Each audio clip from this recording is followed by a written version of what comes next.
Hi everyone, I hope you're doing well. Welcome to a new video. In this video I'm gonna try some new techniques. I wanted to transfer this image that is actually a digital painting that I've made from a picture that I've taken of myself. I'm gonna put the reference picture that I've taken on the screen. I think it's easier to start with yourself. I'm not really good at painting portraits and that's not my forte, so I just wanted to start with myself, and I think it's easier to do digital self-portrait, so that's what I did first. And then I wanted to try this transferring technique that I've seen on YouTube, and you don't need a lot to do that. So you need to print your picture and use some varnish glue if you want to transfer your picture on wood, and if you want to transfer your picture on a canvas, I'm going to try that too. You only need, again, your picture printed and some gel matte. You should only apply the varnish or the gel only on the side where you have your picture, not on the other side. I've done both and should not do that. You can also apply the product on the canvas like this before and then put your image on it, your picture on it. So that's possible too, and I've tried both and both are great. Yeah, just avoid to apply the gel or the varnish on the back of the picture because it's going to be too hard to take off the paper after that. So just a little advice. As you can see here, my picture is in color, and I've only seen people doing that with pictures in black and white, so I didn't know if that works on colored pictures, and I think it's not the best. So again, another advice, if you have to do that and if you want to do that, only do it with black and white pictures.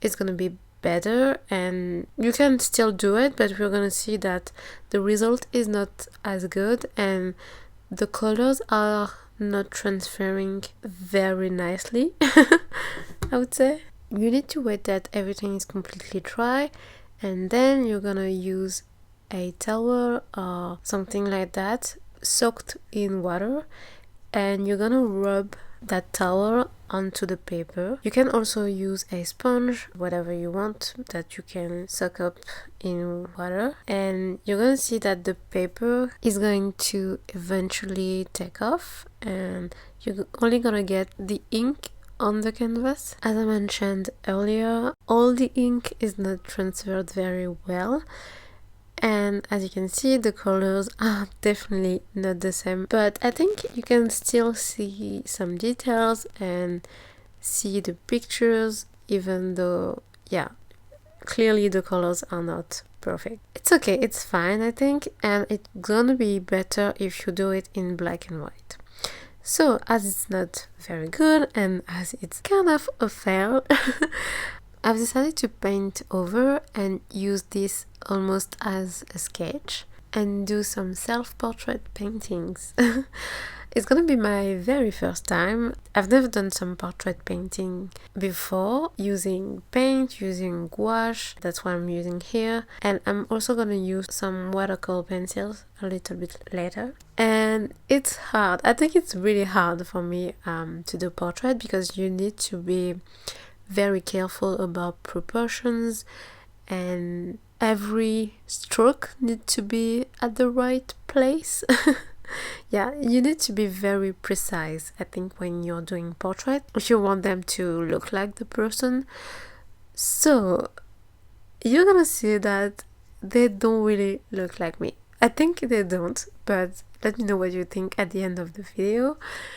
They still look human, I think, and pretty good. I would say I'm not mad at me. I mean, I'm not the best at it, but it's not bad, and I'm glad that I had the sketches first. And if I had to do that from nothing, like without trying the techniques before, I would have done some sketches just to get the proportions right, or at least the best that I can. I've already said that in previous videos, but I have aphantasia, so I can't really visualize before painting. And I think if you don't have Fantasia, it will be a lot easier, because I think to do portrait and everything very precise, you should visualize your image on your canvas before painting your image. That's very, very helpful. And I'm trying, but it's not the case. I can't really do it. And sometimes I can visualize some very, very small thing, and I don't know, big pictures in a way, but not very precise things. So I need to have a reference picture when I want to do something precise, and it's usually not as good as the picture. I've never done, and I can't really do something very realistic, and you need to be able to do realistic thing, I think, if you want to do very accurate portraits. So that's my opinion, and let me know what you think in the comments. Of course, I'm talking about when you're painting on canvas, but if you want to do, when you're doing digital painting, you can really have your picture underneath and really use it as a precise reference. So here is the first one I have done. I think it looks pretty cute, pretty nice. I mean, I don't think she looks like me. She looks cute. And I love how it turns out, and it was pretty fun to do, but yeah, it's not really me. But she's inspired by me. Let me know what you think in the comments. I would love to have your opinion, and if you have any advice or any tips to make portraits more accurate portraits, I would love to know. Now I'm gonna do another one. So again, I'm gonna take off the paper and get as much ink on the paper as I can, and that's what I'm doing here. This time I had a colorful background, so you can see some ink in the background of the picture and on the canvas. I think the result is even worse.